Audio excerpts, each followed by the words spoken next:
What if I told you Lewis Hamilton's biggest battle this year isn't Max Verstappen, Oscar Piastri, or even Charles Leclerc, but a mindset buried deep within Ferrari's own walls?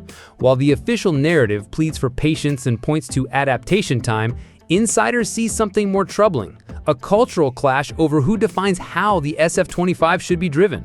Former F1 fire starter Juan Pablo Montoya didn't mince words. He says Hamilton drives one way, and Ferrari's engineers keep telling him that's not how their car should be handled. Now think about that. A 7-time world champion told to unlearn what made him great. Doesn't that feel backwards? And here's the catch. 14 races in, 0 podiums. Not a single spray of champagne in red. Meanwhile, Leclerc has 5. The numbers scream, but Ferrari keeps whispering excuses. Is it really about patience, or is it pride? The kind that refuses to let go of control even when it's bleeding lap time. Beneath the surface, whispers grow louder. Hamilton isn't struggling to adapt. He's being asked to conform. And some say that's not just inefficient, it's sabotage by tradition. Welcome to the silent war over the SF25 soul. And Hamilton, he may have just started pushing back. Let's be clear, Hamilton didn't show up in Maranello to be a student. He came to lead. But the engineers, some of them still think they're the teachers. According to paddock whispers and internal briefings, a group within Ferrari's technical team has resisted key setup changes Hamilton's camp has requested, particularly around rear stability and steering response. One source described it bluntly: they want him to drive like Charles. But here's the problem: he's not Charles. Telemetry from practice sessions shows Hamilton preferring an aggressive brake migration and a sharper front-end turning, echoing his old Mercedes specs. But Ferrari's setup philosophy, refined around Leclerc's smoother mid-corner style, isn't bending easily. Requests to adjust differential preload or rear suspension dampers, often met with "not in the protocol." And when changes are allowed, they're often reversed overnight without explanation. That's not adaptation, that's resistance. And it's not just about tools, it's about trust. When engineers subtly signal "our car, our way," they're not just ignoring feedback, they're ignoring a champion. And behind closed doors, Hamilton's patience is being tested, not by the stopwatch, but by silence and stonewalling. And that, in Formula One, is how revolutions begin. On paper, Charles Leclerc looks solid. 5 podiums, 1 pole, and consistent top 5 finishes. But behind those stats lies a storm Ferrari doesn't want you to see. Because every time Leclerc succeeds while Hamilton struggles, it reinforces a dangerous message inside the garage: that Leclerc's way is the right way. And that makes any attempt to reshape the car around Hamilton a political risk. Take Hungary, for example. Leclerc started on pole and led the first half of the race. But then, pace vanished. George Russell, trying to explain it, floated a theory. Ferrari raised Leclerc's tire pressures in the final stint to protect the floor, sacrificing grip. But ex-tech boss Gary Anderson laughed that one off. Crazy, he called it. Still, no clear reason emerged for Leclerc's sudden drop-off. And that's the problem. When things go wrong for Leclerc, they're mysteries. When they go wrong for Hamilton, they're failures. And inside the team, those narratives matter. They shape who gets listened to, who gets the benefit of the doubt. Hamilton may be the global icon, but Leclerc is Ferrari's longtime investment, the golden boy. That makes every suggestion from Lewis feel like a threat to the established order. And when politics gets disguised as performance, that's when sabotage stops being a theory and starts becoming protocol.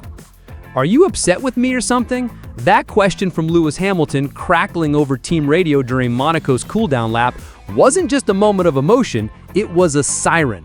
Because what came next wasn't a comforting voice or a technical answer. It was silence, strategic, deliberate, unsettling silence. And it came from Riccardo Ottami, Hamilton's engineer, the man meant to be his lifeline. To the public, Ferrari brushed it off. "We don't talk between turn 1 and the tunnel," said Fred Vasseur. But that moment wasn't during turn 1. It was after the race. And silence after a direct question? That's not a protocol. That's a fracture. From Miami's sarcastic tea-break remark to vague mid-race instructions that leave Hamilton chasing ghosts, the radio tells a very different story than the press releases. It speaks of tension, miscommunication, and mistrust. It speaks of an engineer who either won't or can't connect with the driver he's meant to guide. And the silence? It's not just between driver and engineer, it's between Ferrari's ambition and their execution. Because if a team can't even get the voice in a champion's ear right, what else are they getting wrong? The worst part? Inside sources say this isn't new, it's just finally loud enough to be noticed. Inside Maranello's data rooms, two stories are being told. One, polished for the public, Hamilton needs time. The other, whispered among the engineers, Hamilton's data is starting to threaten Leclerc's comfort zone. In back-to-back stints from Hungary and Spa, performance traces reveal something Ferrari's PR won't admit. Hamilton's race pace is often stronger, even on compromised setups. At Spa, telemetry showed Hamilton managing tire degradation more effectively in the high downforce configuration, despite being underfueled, a fact he revealed publicly post-race against the team's usual media script. At Imola, Hamilton overtook Leclerc on track. No team orders, no DRS, just instinct and confidence. And yet, after the race, celebration muted. Internal review room split. Leclerc with the strategist, Hamilton isolated, debriefing with just Adami and two data engineers. One source described it plainly. The data scared them. Not because it was flawed, but because it was undeniable. And here's the twist. Adami, once seen as a Leclerc loyalist, is shifting. Word in the paddock is he started pushing Hamilton's feedback harder behind the scenes.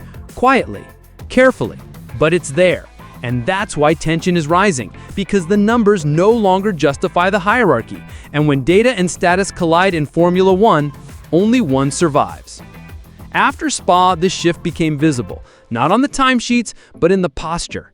Hamilton, who had spent the first half of the season adapting, waiting, observing, suddenly changed tone.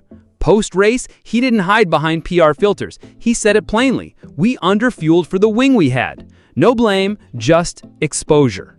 And in doing so, he cracked Ferrari's internal wall of silence. Inside sources say that single quote triggered emergency meetings at Maranello, not about setup, about optics. A senior engineer reportedly called it a declaration of independence, because Hamilton didn't just reveal a strategic misstep, he revealed a split, a team pretending unity but operating in factions. And by speaking openly, he forced a reaction.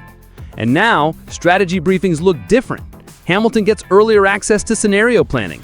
His feedback isn't just logged, it's acted on. Simulators now run his setups parallel to Leclerc's. Not as tests, but as serious options. One quiet sign, after Spa, a new torque delivery model went live in Sim, one Hamilton had pushed for since China. Leclerc didn't request it, he wasn't even briefed on it until days later. And that's the new power balance. Hamilton isn't demanding authority, he's earning it. One correction at a time, one lifted veil at a time. And Ferrari's old guard, they're starting to realize silence doesn't protect the system anymore. It exposes it. Ferrari is starting to feel like two teams pretending to be one. On one side, Hamilton, data-driven, methodical, asserting a vision for performance through precision and repeatability. On the other, Leclerc, instinctive, aggressive, still the emotional favorite of the old guard. And now that divide is leaking into everything. Simulator priorities, engineering assignments, even race day protocols. After Hungary and Spa, a pattern emerged. Hamilton's feedback sets the direction. Torque curves adjusted, brake bias windows widened, throttle maps rebalanced, all changes he's advocated for. Meanwhile, Leclerc's camp is reportedly frustrated. Engineers once focused on his inputs now seem more preoccupied with verifying Hamilton's. The shift isn't confrontational, it's quiet, procedural, but it's real. Insiders describe debriefs where Leclerc's questions land with less urgency, his setup requests analyzed slower. The engineers aren't being malicious, they're responding to something more powerful than politics: proof. Hamilton's analysis leads to gains, Leclerc's less so. And the team, without officially declaring anything, is drifting toward the louder data stream. It's not a civil war yet, but it's an ideological divergence, one that no amount of PR unity can contain forever.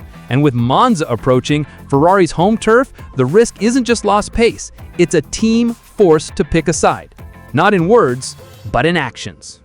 Monza isn't just another race, it's the cathedral of speed, Ferrari's spiritual home, and the loudest crowd in Formula One. But this year, it may also become a battlefield, not against Red Bull or McLaren, but within Ferrari itself. Why?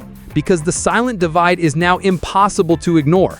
Two drivers, two philosophies, and one team being pulled in two directions. Hamilton enters Monza not just as a driver chasing results, but as a force reshaping the team from within. His feedback is now built into race simulations. His data drives setup baselines. His voice is shifting the engineering tone. And Leclerc, he feels it. Sources say he's requested discreet oversight of setup changes, not to improve them, to monitor how the car is evolving away from him. The engineers are caught in the crossfire. Trust Hamilton's vision and risk alienating the old hierarchy. Stand by Leclerc and risk ignoring the data. It's a tightrope, and in front of the Tifosi, any misstep will echo louder than a blown engine. And so the question hangs over Ferrari like a storm cloud. Who do they build around? The legacy of Leclerc or the precision of Hamilton? One has history, the other brings results. But in a sport where perception is everything, the first driver to own Monza might just take control of the